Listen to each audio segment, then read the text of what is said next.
शुरू कर लेता है। क्या पढ़े थे? कायरल कार्बन के बारे में? नहीं, कायरल कार्बन बात हम लोग कर रहे थे ऑप्टिकल एक्टिविटी की। अगर तुमको याद हो ऑप्टिकल एक्टिविटी, ऑप्टिकल एक्टिविटी मतलब बता, what do you mean by optical activity? कल बात किए थे हम लोग कि कुछ ऐसे कंपाउंड्स है दुनिया में जो आइसोमर्स हैं। क्या है? आइसोमर्स मतलब molecular formula same and property अलग। Molecular formula same and property अलग, उसी को क्या बोलते हैं? आइसोमर्स। उसमें तो प्रॉपर्टी अलग में बहुत सारा तरह का प्रॉपर्टी अलग था। एक प्रॉपर्टी अलग क्या था? जिसका बॉइलिंग पॉइंट अलग था, मेल्टिंग पॉइंट अलग था। वो किस वजह से था? स्ट्रक्चर में अंतर होने के कारण। ऐसे आइसोमर्स को या ऐसे आइसोमेरिज्म को स्ट्रक्चरल आइसोमेरिज्म कहते हैं। कोई दिक्कत नहीं। हम लोग जो बताया भी दिया था कि जो डिफिनेशन पढ़ते हैं कि नॉर्मली आइसोमर्स का, वो किसका पढ़ते हैं? स्ट्रक्चरल आइसोमेरिज्म का। Same molecular formula but different structure, वो किसको कहते हैं? स्ट्रक्चरल का। तो बताया था कि टोटल कितने प्रकार के हैं? 2 प्रकार के, structural and stereo. Structural isomerism and stereo isomerism. उसके बाद स्टीरियो 2 प्रकार का था। वैसे कल वाला वीडियो यूट्यूब पे आ गया है, तुम देख सकते हो, कोई दिक्कत वाली बात नहीं। ठीक है? Geometrical and optical. अब था कि प्रॉपर्टी में क्या अंतर दिखाता है? दो ऐसे कुछ ऐसे कंपाउंड्स हैं, सुनो हाथ डाले नींद आ जाएगा। दो कुछ ऐसे कंपाउंड्स हैं जिसमें क्या है कि लाइट, एक स्पेशल प्रकार का लाइट है। क्या है? स्पेशल प्रकार का एक लाइट है। जब वो लाइट पास होता है, जब वो स्पेशल प्रकार का लाइट पास होता है, तब वो अपना प्रॉपर्टी दिखाना शुरू करता है, एक्टिव हो जाता है। कुछ कंपाउंड्स ऐसे हैं। ऐसे कंपाउंड्स को क्या कहते हैं? Optical active compound. या और इससे रिलेटेड जो आइसोमेरिज्म है उसको क्या कहते हैं? Optical isomerism. कल बहुत डिस्कशन हुआ था इस बात पे, इसका आपको वीडियो भी मिल जाएगा।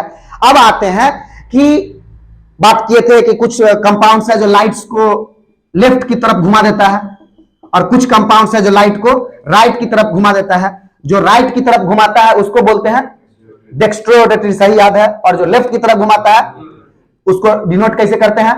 डेक्स्ट्रोरोटेटरी वाले को या तो स्मॉल डी से या प्लस के साइन के से। और जो माइनस वाला है लिबोरोटेटरी, उसको कैसे डिनोट करते हैं? इसको माइनस से या ब्रैकेट में स्मॉल एल से, इसको प्लस से या ब्रैकेट में स्मॉल डी से। समझ में आ रहा बात? ये सब बात हो चुका था पिछले ही क्लास में, ठीक, कि ये कहानी है। अब आ रहा था बात कि अच्छा, ये हमको पता कैसे चलेगा कि कोई भी कंपाउंड डेक्स्ट्रोरोटेटरी है या लिबोरोटेटरी है? ये लैब टेस्टेड चीज है, ये हम नहीं बता सकते हैं। इसीलिए तुमको हम बायोमोलिक्यूल्स वाले चैप्टर में ग्लूकोज का स्ट्रक्चर दिखवाए होंगे, बोलेंगे उसके पीछे देखो प्लस लिखल होगा। नाम, ग्लूकोज के नाम के पीछे क्या लगा था? प्लस। उसका क्या मतलब था? कि वो डेक्स्ट्रोरोटेटरी है। मतलब जब स्पेशल प्रकार का लाइट, जिसको प्लेन पोलराइज्ड लाइट कहते हैं, वो जब उससे पास किया तो उसको किधर घुमा दिया? समझ में आ रहा बात? सिंपल बात। अब आता है कि सर ये तो लैब टेस्टेड है, तो हम देख के कैसे पता करेंगे? हमको कैसे मालूम चलेगा? कोई कंपाउंड को देखेंगे तो उसको लैब में लेके जाएंगे सब दिन। हम प्रिडिक्ट कैसे कर सकते हैं, भविष्यवाणी कैसे कर सकते हैं कि ये वाला जो कंपाउंड है वो, पहली बात, लाइट के साथ कोई खेला बेला करता है, मतलब ऑप्टिकल एक्टिव है कि नहीं? पहले तो ऑप्टिकल एक्टिव हो तब ये ना लेफ्ट या राइट घुमाएगा। तो ये हम प्रिडिक्ट कैसे करेंगे? अब यहां का कहानी सब किसी को समझ में आ सकता है, इसके लिए पुरानी कहानी की आवश्यकता नहीं है। समझ में आ रहा बात? तो देख, कह रहा है कि हम कैसे पता करेंगे कि कोई भी कंपाउंड ऑप्टिकल एक्टिव है या नहीं है?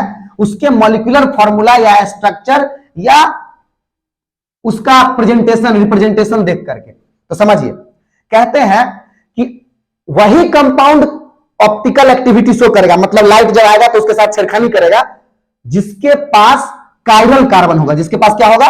कायरल कार्बन होगा। ठीक, अब इतना बात हो गया। अब होता है कि क्या है कायरल कार्बन? क्या है भाई? तो कहता है कि ऐसा कार्बन किसी कंपाउंड में जिसके चारों तरफ टोटल कितने ग्रुप लगे होने चाहिए? 4। पहला कंडीशन, अब कायरल पे बात शिफ्ट हो गया। बात कहां शिफ्ट हो गया? कायरल कार्बन होना चाहिए। अभी क्या है? ऐसा कार्बन जिससे 4 ग्रुप लगल हो। पहला कंडीशन क्या है? 4 groups should be attached. 4 groups लिखने से नहीं समझ में आएगा, शुड बी अटैच्ड। और all four group should be different. दोनों कंडीशन होना चाहिए। पहला कंडीशन क्या है, 4 गो होना चाहिए, मतलब इसी को दूसरे टर्म में sp3 हाइब्रिडाइजेशन होना चाहिए। और दूसरा कंडीशन क्या है, all four groups should be different. चारों ग्रुप कैसे होने चाहिए, अलग अलग। ठीक, अब जैसे तुमको वो कंपाउंड देते हैं, तुम इसमें सर्च करके बताओ। ठीक, देखो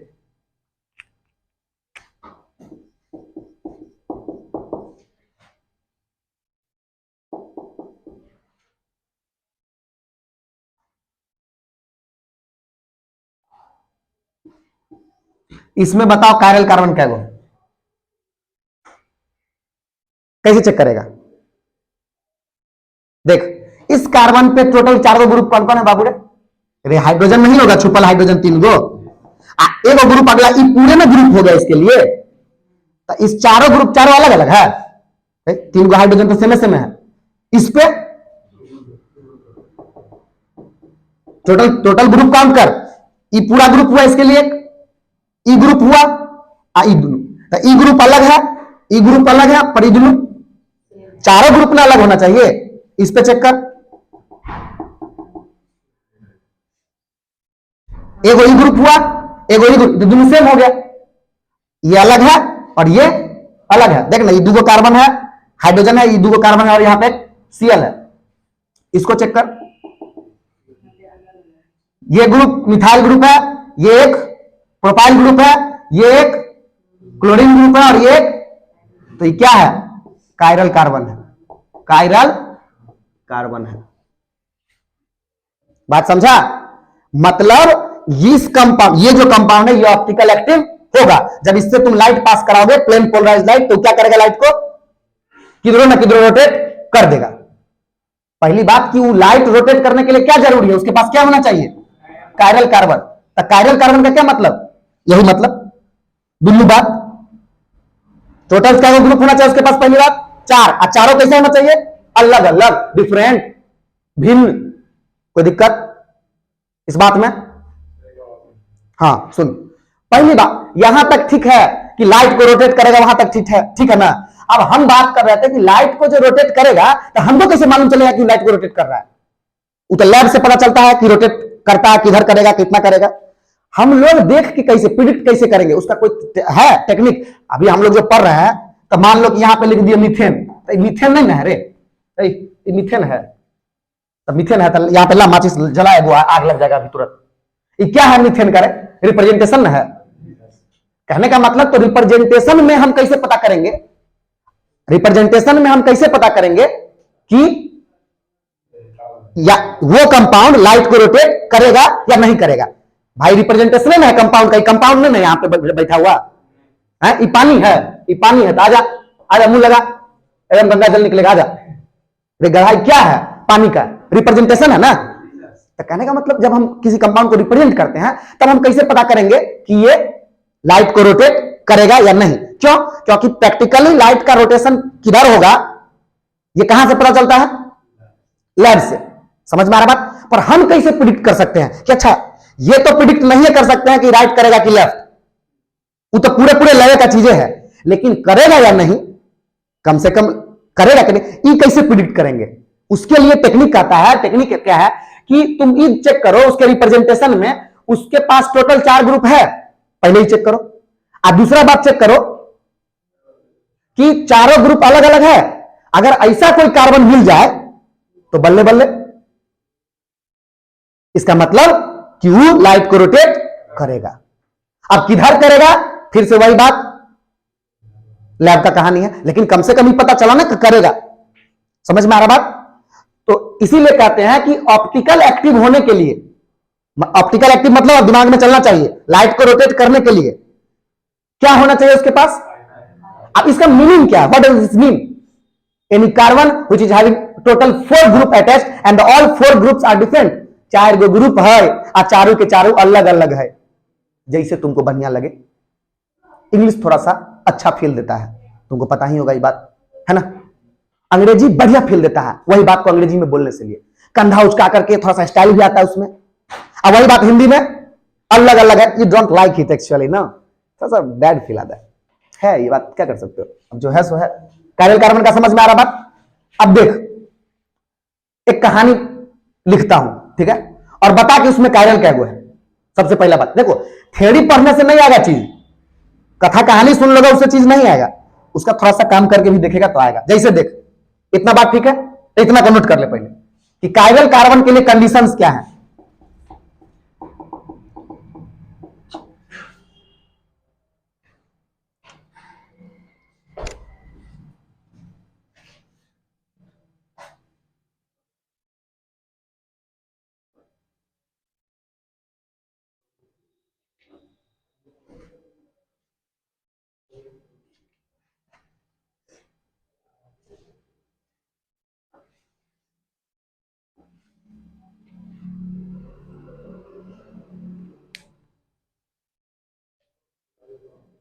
जल्दी जल्दी जल्दी,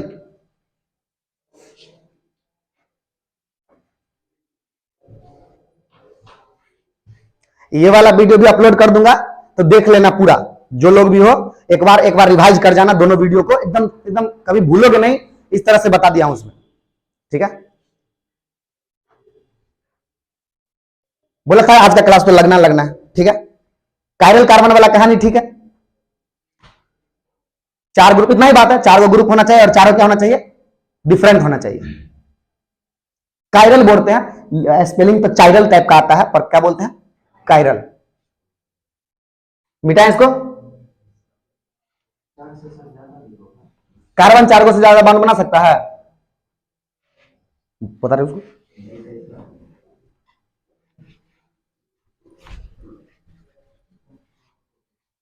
मैक्सिमम 4 को ना बॉन्ड बना सकता हो, तो उससे ज्यादा कैसे हो जाएगा, आप ही बताइए।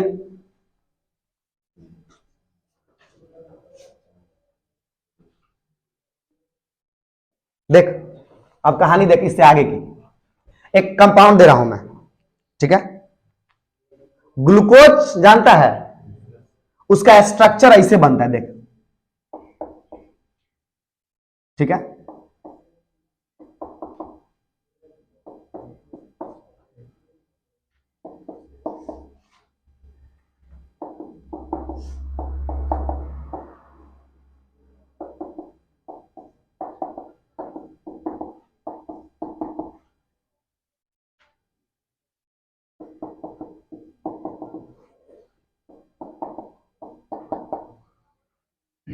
देख ले, ग्लूकोज का क्या फॉर्मूला था रे,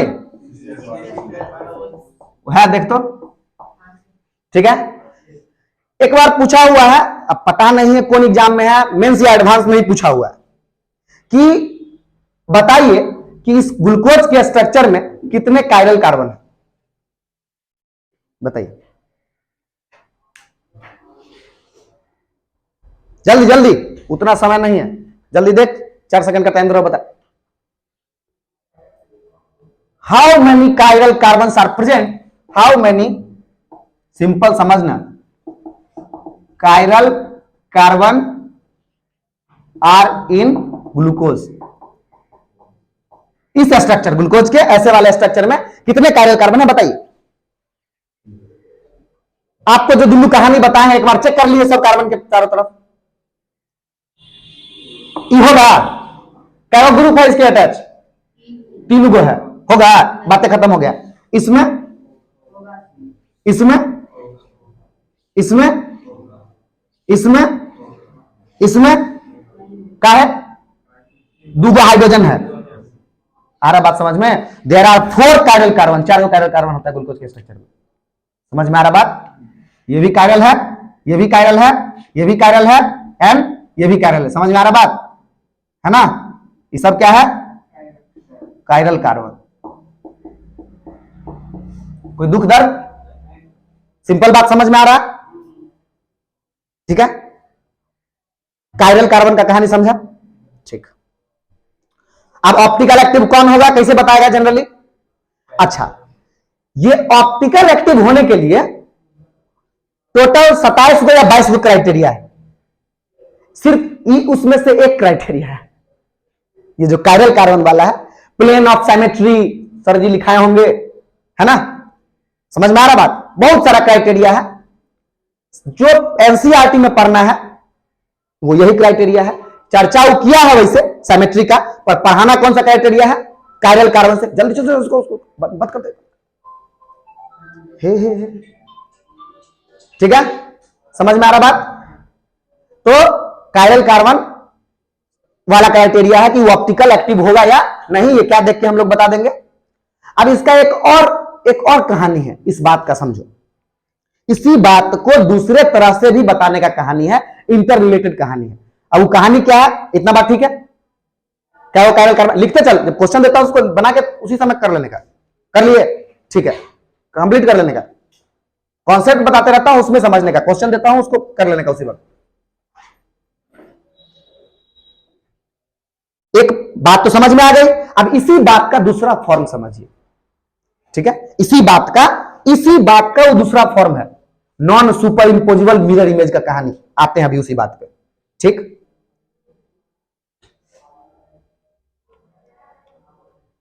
वैसे भी तुम टेंशन नहीं लेना, ग्लूकोज का जो ये स्ट्रक्चर कैसे बनता है पूरा एक चैप्टर है पढ़ाना बायोमोलिक्यूल्स में, सब बताएंगे। ग्लूकोज, फ्रक्टोज, मैल्टोज, लैक्टोज, सबका स्ट्रक्चर अच्छे से समझ में आ रहा बात? सुक्रोज का तो सबसे इजीएस्ट वन में आता है, उसको पढ़ना ही पढ़ना है। कौन सा ग्लाइकोसिडिक लिंकेज होता है, पेप्टाइड बाउंड कौन सा होता है, सारा पढ़ाना है हमको बायोमोलिक्यूल्स नाम के चैप्टर में। बायोलॉजी वाले को इजी लगेगा थोड़ा सा, टेंशन मत ले, हम ही मैथे से थे। जब हमको इजी लग रहा तो तुमको भी लगेगा। अब देखिए एक बात, हम एक एग्जांपल, जनरली एग्जांपल जो देते हैं, एक कार्बन है, उस पे CH3 लगा हुआ है, इधर हाइड्रोजन लगा है, इधर Cl लगा है, और ऊपर में Br लगा हुआ है। अरे वही चार गो, एक बात याद है ना, चार गो जो बॉन्ड कार्बन से बनता है वो किस प्रकार से रहता है? इसी प्रकार से कैमरा के स्टैंड की तरह नहीं रहता है। ये कैमरा का जहां पे ज्वाइंट है वो कार्बन है, ये तीन गो है। एक्चुअल रियल में टेट्राहाइड्रल अरेंजमेंट रहता है, इसी को क्या बोलते हैं? और एगो ऊपर की तरफ समझो, एगो यहां पे लगल है। एक्चुअली किसी भी एटम से अगर चार गो बाउंड है तो उसका चारों बाउंड 3D स्पेस में, 3D स्पेस मतलब इस खाली जगह में, अगर वो कैसे होगा? इसी प्रकार से होगा। समझ में आ रहा बात? इसके बारे में केमिकल बॉन्डिंग क्लास 11 चैप्टर में पढ़ना था कि बाउंड एंगल 109 डिग्री का आता है, 109 डिग्री 4 मिनट। समझ में आ रहा बात? तो पढ़ना था इसके बारे में, ठीक है? तो कम से कम इतना ध्यान रखो कि अगर कोई भी कार्बन है जिसको क्या गो बाउंड है? चार गो, तो उसका अरेंजमेंट कैसा होगा? टेट्रा टेट्रा कैसा? ऐसा वाला। हाँ, समझ में आ रहा बात? वो ज्वाइंट जो है सो कार्बन है, ये तीन गो, ये दो तीनों है, ऊपर वाला उसका टिकी। हाँ, समझ में आ रहा बात?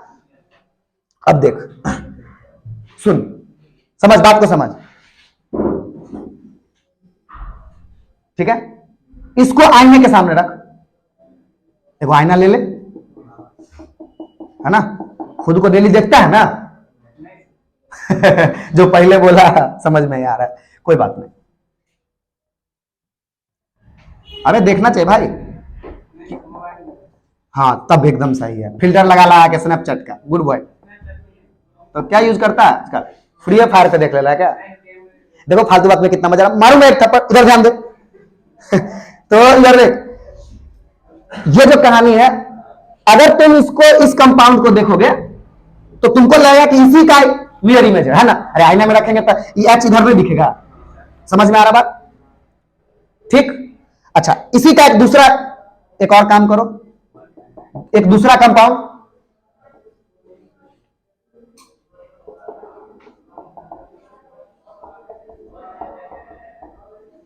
ठीक है? समझ में आ रहा बात? अब आ रहा है इसी का मिरर इमेज बनाओ।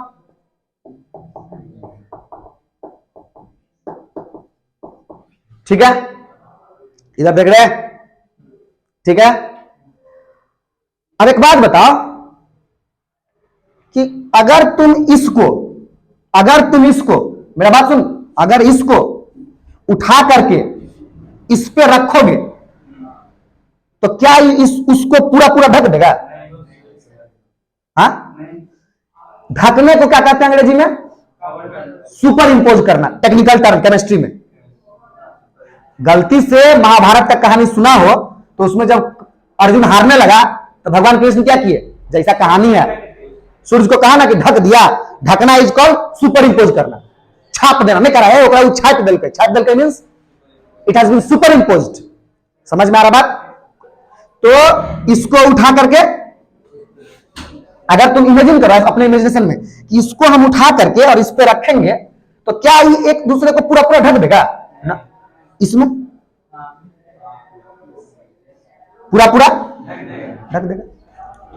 क्या ये कार्बन कायरल है? क्या ये कार्बन कायरल है?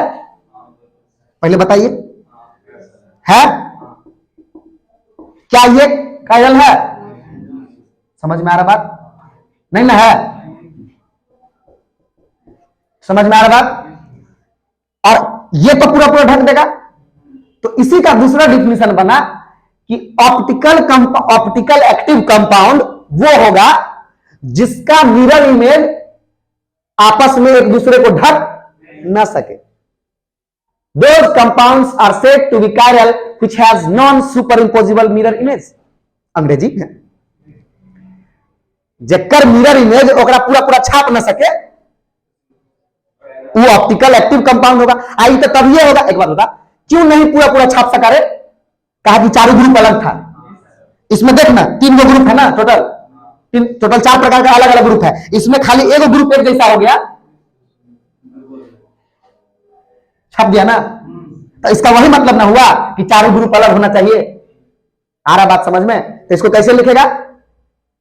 दूसरा इसका क्या है कि ऑप्टिकल एक्टिव होने के लिए those compound which has non superimposable mirror image। क्या? mirror image is called optical active। समझ में आ रहा बात? Optical active.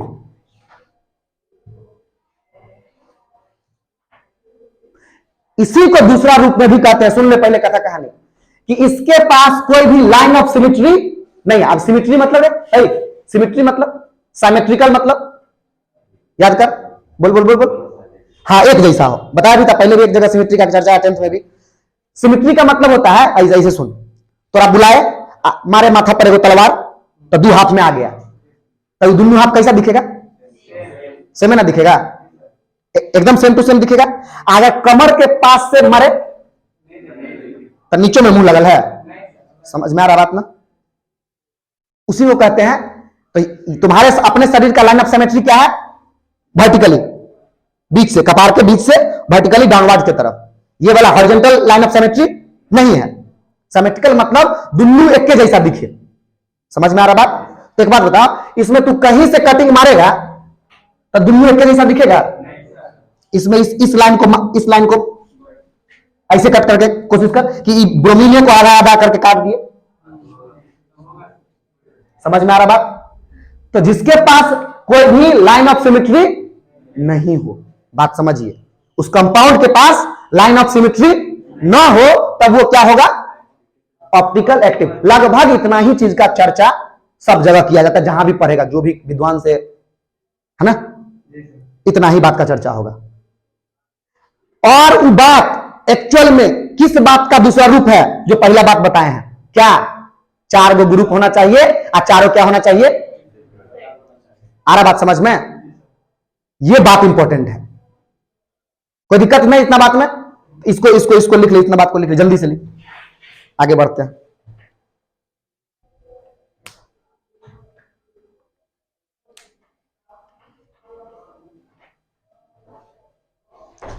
पहले ना बेसिक्स कॉन्सेप्ट को ना एकदम खतरनाक कर लो।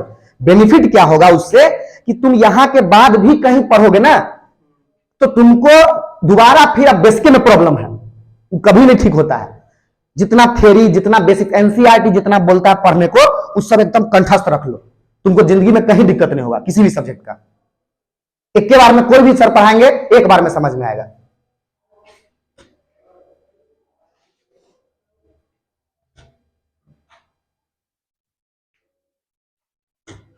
Non super impossible mirror image. हम थर्सडे कब है?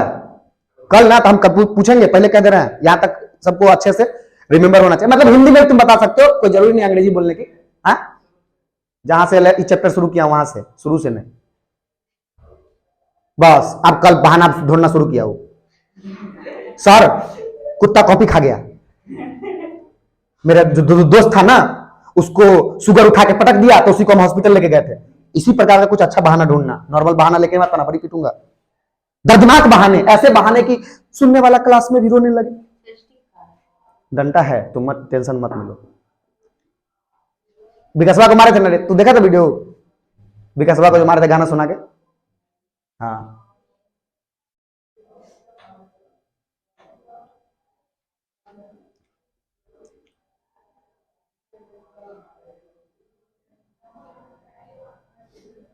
ठीक है, जिसके पास ये कहानी ठीक है, ऑप्टिकल वाले का इतना मामला ठीक है।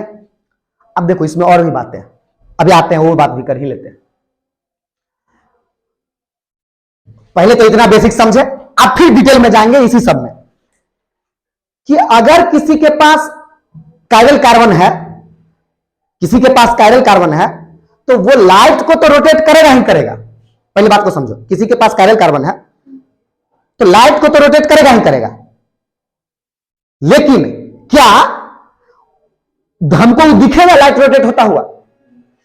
है ना, दिखेगा हमको लाइट रोटेट होता हुआ? यह बात एक अलग चीज है, ये भी एक अलग कॉन्सेप्ट में पढ़ाया जाता है। इसी बात को बोलते हैं एक अलग डिफरेंट कॉन्सेप्ट है। डिफरेंट कॉन्सेप्ट क्या? इसी से रिलेटेड अब आगे का टॉपिक, मतलब नहीं कहते डिटेल में जाना है, जैसे समझो। अब बात है कि अगर एक बात बताओ, किसी का, मेरा बात सुनो गौर से, अगर कोई भी कंपाउंड के पास एगो कायरल कार्बन है तो लाइट को रोटेट करेगा करेगा?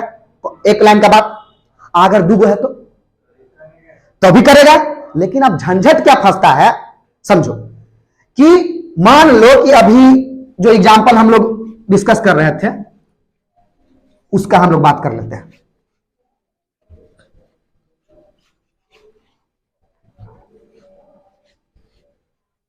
देखो,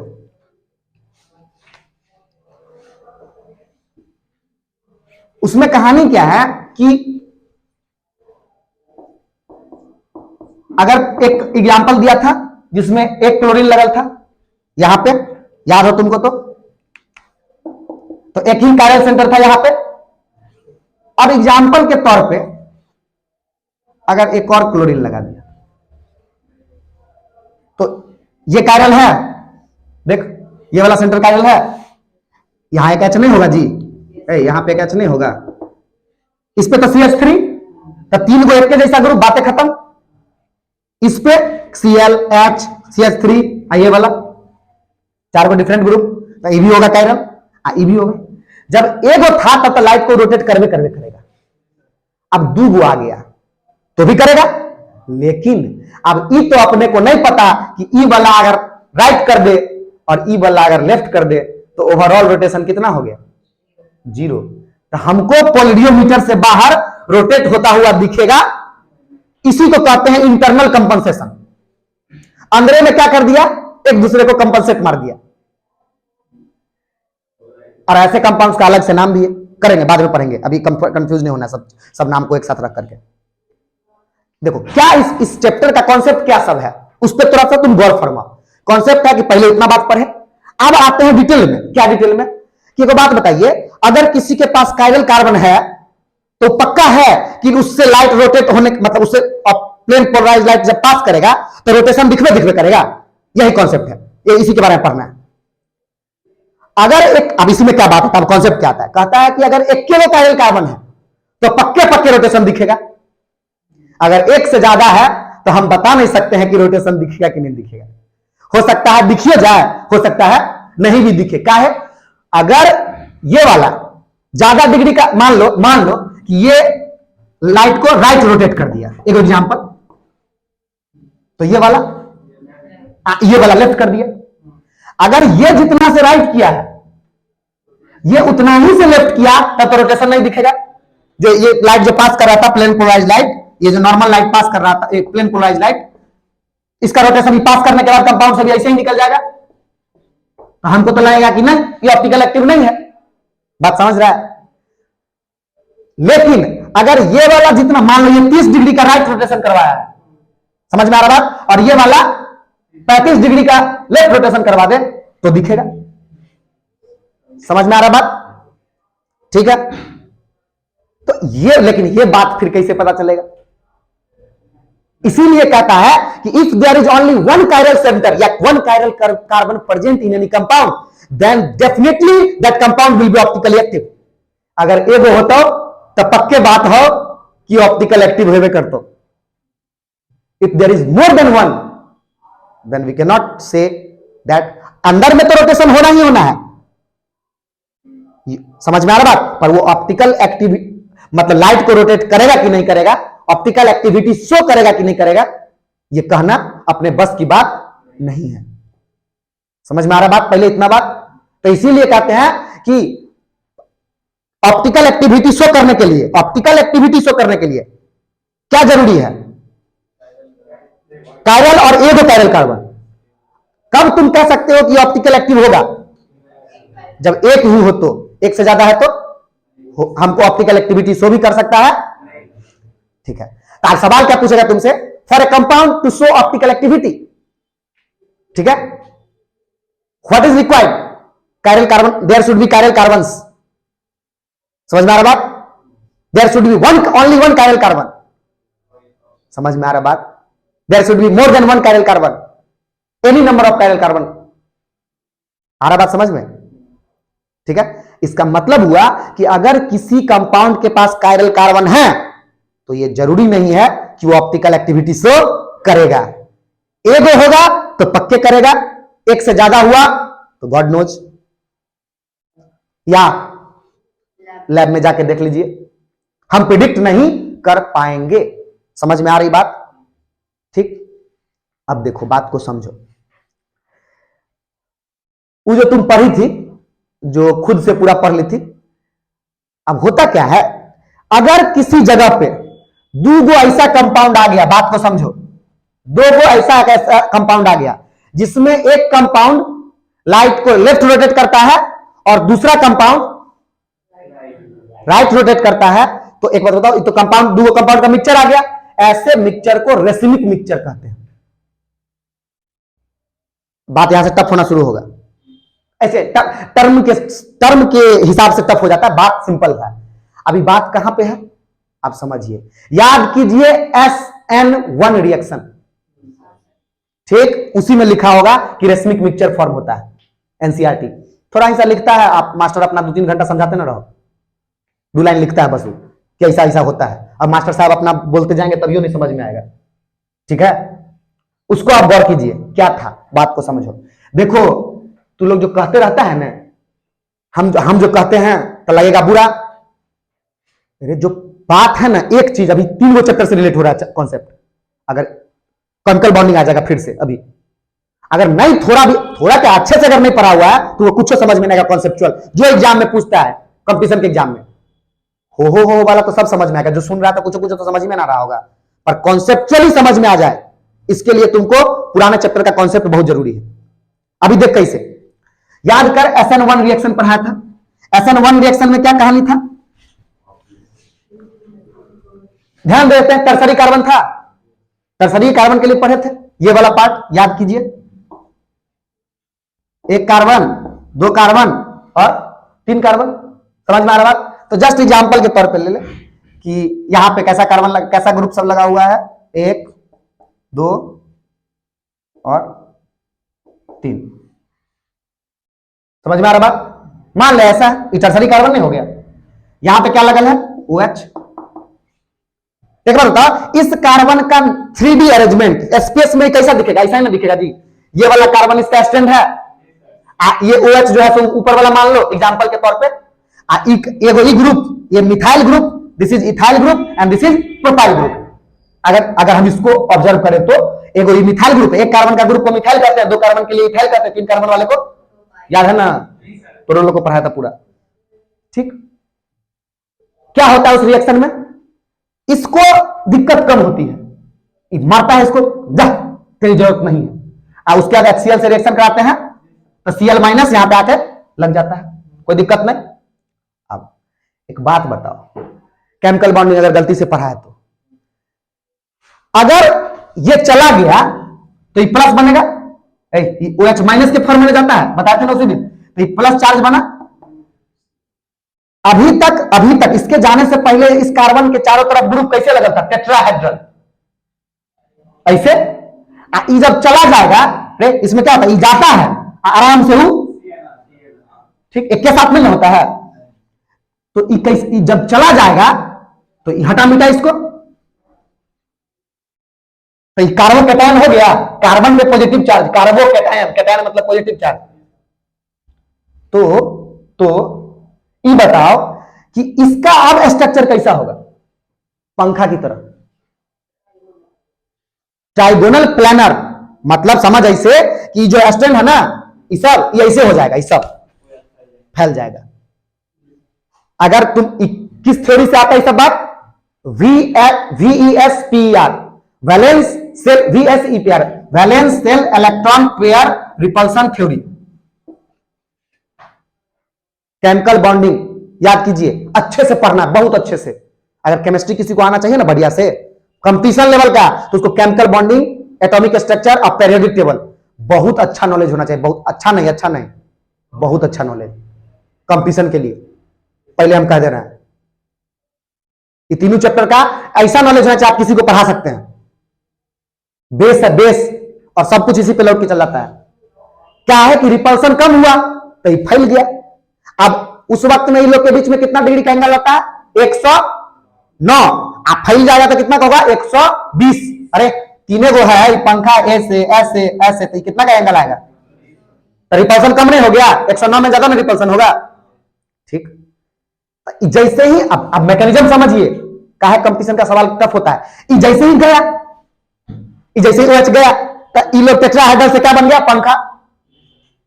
अब बात को समझिए, अब Cl आएगा तो बाबू रे, Cl पंखा बनल है लोग, तो Cl ऊपरों से लग सकता है और नीचे से लग सकता है। अब तो क्या होता है इस केस में, कुछ तो डिपेंडेंस है, कुछ Cl ऊपर से लगा, करोड़ों करोड़ों मॉलिक्यूल है ऐसा, कुछ Cl, समझ में आ रहा बात। तो दोनों एक दूसरे का मिरर इमेज बन जाता है, समझ में आ रही बात। ऊपर लगा, ये नीचे लगा, तो आपस में क्या बन गया। अब इसको यहां रिप्रेजेंट करके दिखाना बड़ी टफ हो जाता है। ऐसे समझ, हम वैसे बताए थे तुमको, स्केच से हो जाएगा, बात को समझो। ये मेरा हाथ कार्बन है, मेरा हाथ कार्बन है, रुक जा, पहले ऐसे था, पहले ऐसे था, ऊपर में उपेंद्र देख, OH लगल था, OH गया, तो ये कैसे हो गया, ये लोग पंखा हो गया। मेरा हाथ है कार्बन। अब Cl माइनस जो आएगा, ये प्लस चार्ज है यहाँ पे, तो ऊपर से भी लग सकता है और नीचे से भी। जस्ट एग्जांपल ले, ऊपर से लगा तो ये लोग ऐसा बना, ठीक। वो तो नीचे से भी लग सकता है, तो कुछ कुछ कंपाउंड्स कैसे बने, ऐसे वाले, कुछ कंपाउंड्स अरे ऐसे वाले,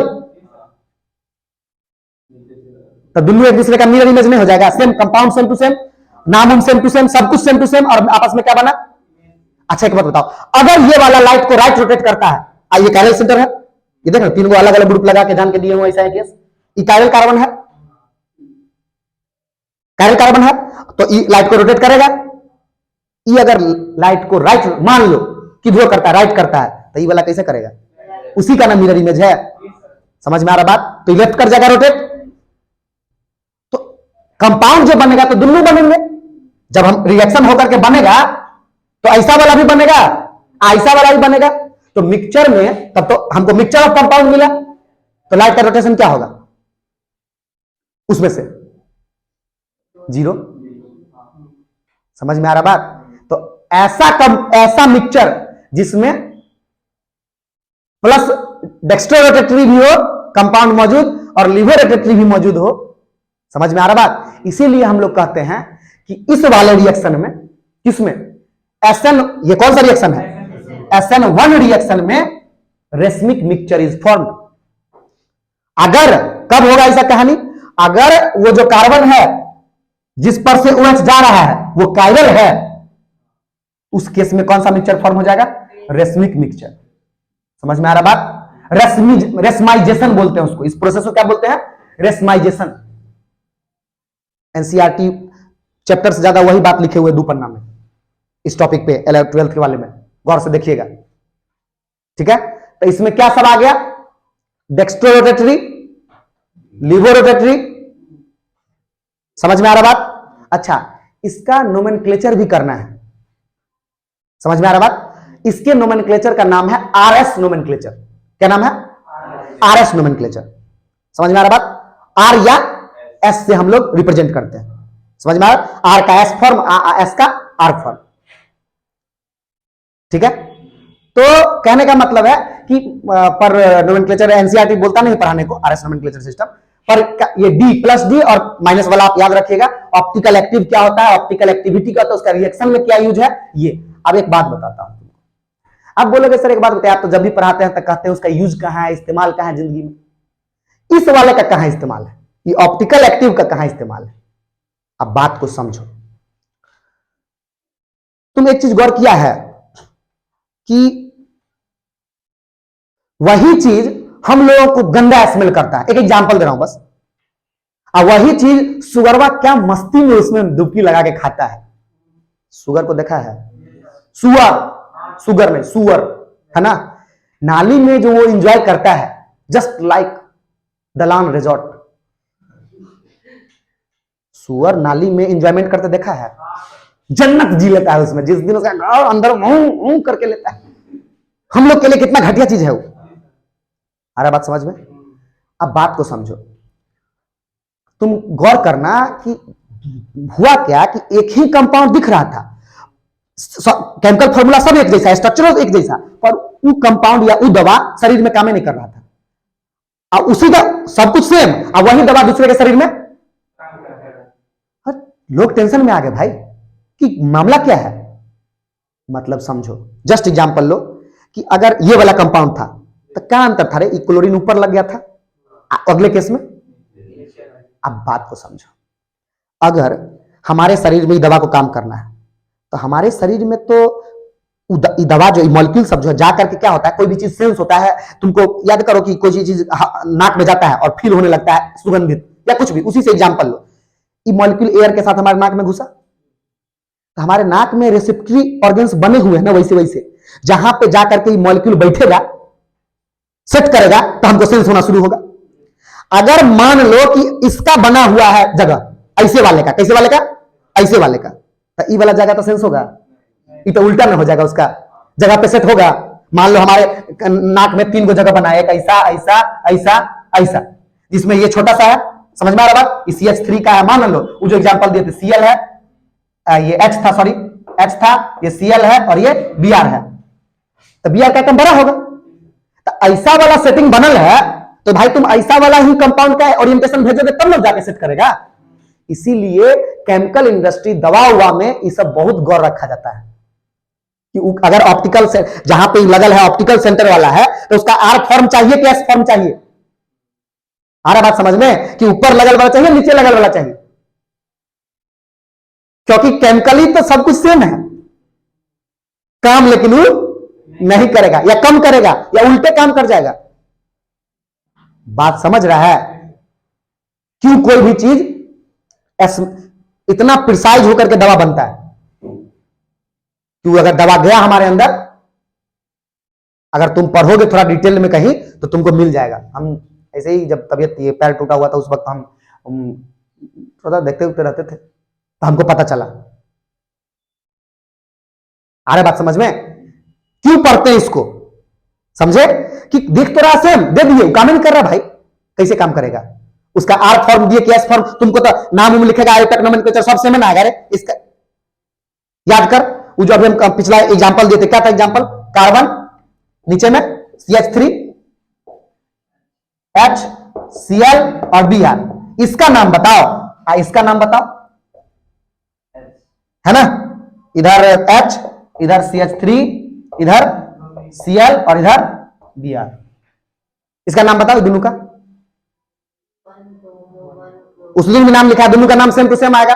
लॉन्गेस्ट कार्बन, लॉन्गेस्ट कार्बन का चेन, इस पे एक नंबर पे क्या लगा है, देखो Cl, 1 ब्रोमो 1 क्लोरो इथेन, इसका भी नाम 1 ब्रोमो 1 क्लोरो इथेन।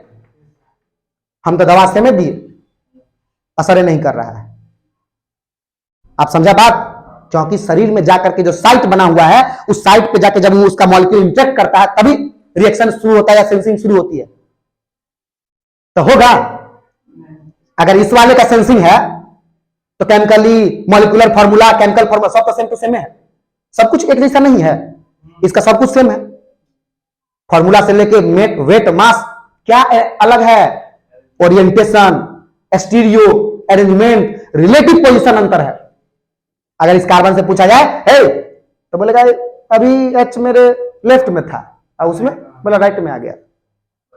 आ रहा बात समझ में? वैसे अगर हमसे पूछो तो ये मैं शॉर्टकट में ही समझाया हूं, ये बहुत डिटेल चीज है, ये समझना और समझाना दोनों टफ काम है, दिमाग घूमता है इसमें। जैसे जैसे इसके मॉलिक्यूल को ऐसे घुमाते हैं ना आर से एस ले जाने में, तब अच्छा से दिमाग घूमता है। तो मतलब कहने का चाहिए कि टाइम चाहिए, 2 घंटा 4 घंटा का क्लास मिलेगा, मतलब 4 दिन पढ़ाएंगे 1-1 घंटा, तो अब जाके ये भी समझ में आएगा। ऐसा कुछ नहीं, आईआईटी एडवांस में कुछ ज्यादा आता है इससे, ऑप्टिकल एक्टिविटी से बहुत ज्यादा, उसका फेवरेट टॉपिक है। जितना भी टॉप टॉपिक है ना, सब आईआईटी एडवांस का फेवरेट टॉपिक है। ऐसा नहीं कि नहीं होता है, हो जाता है, समझ में भी आ जाता है, थोड़ा टाइम चाहिए होता है। 2 क्लास में कोई चाहेगा तो हो जाए, नहीं 5-6 क्लास खाली इसके इस ओरिएंटेशन वाले पार्ट पे समझाने में लगता है। टाइम दे कितना हुआ? टाइम ज्यादा मैं नहीं पढ़ाता हूं। नोट्स बना के कल लाएगा यहां तक का अच्छे से, कहां पे है वो टॉपिक दिखा देता हूं, समझा?